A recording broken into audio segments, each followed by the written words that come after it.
مريضان كبير العمر، أحدهما لا يسمح له إلا وبالاستلقاء على ظهره دون أي حركة، أما الثاني فيسمح له أن يجلس لمدة ساعة في فترة العصر. وفي خلال إقامة المريضان معا نشأت بينهما صداقة بسبب أنه لا يوجد غيرهما بالغرفة، فكانا يتحدثان كثيرا، ولكن بسبب عدم قدرة المريض على تحريك أي جزء منه لم يستطع رؤية رفيق غرفته.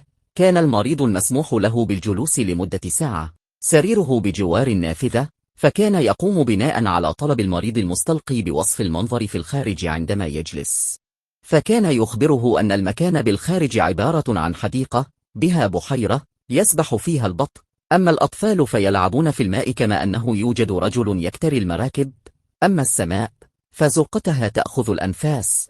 استمر الحال بهذا الشكل إلى أن مات الرجل بجوار النافذة، ثم جاء مريض آخر مكان الرجل المتوفى، وهذا الرجل يطل مرة إلى الخارج بحكم النافذة القريبة منه، وفجأة المريض الذي لا يحق له التحرك أصابه الملل، واشتاق إلى كلمات الرجل الذي مات، وخاصة عندما يصف له الخارج، فسأل هذا الرجل: صف لي ما الذي يظهر لك في الخارج من خلال النافذة؟ فقال له: لا شيئا، سور مهجور قديم، أرض قاحلة. فتعجب من هذا الوصف، وهو في محاولة منه لرؤية المنظر بالخارج، بعد أن افتقد إحساسه الجميل بوصف رفيقه للمنظر بالخارج فلم يجد إلا جدار. فسأل الممرضة: هل هذه النافذة هي التي كان ينظر إليها رفيقي المتوفي؟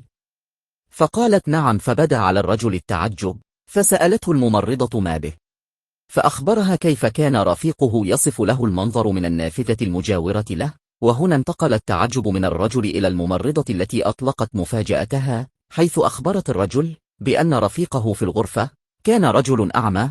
قصة مبكية في الحقيقة. أين نجد هؤلاء في زماننا؟ أين نحن من هؤلاء؟ قف مع نفسك وتأمل.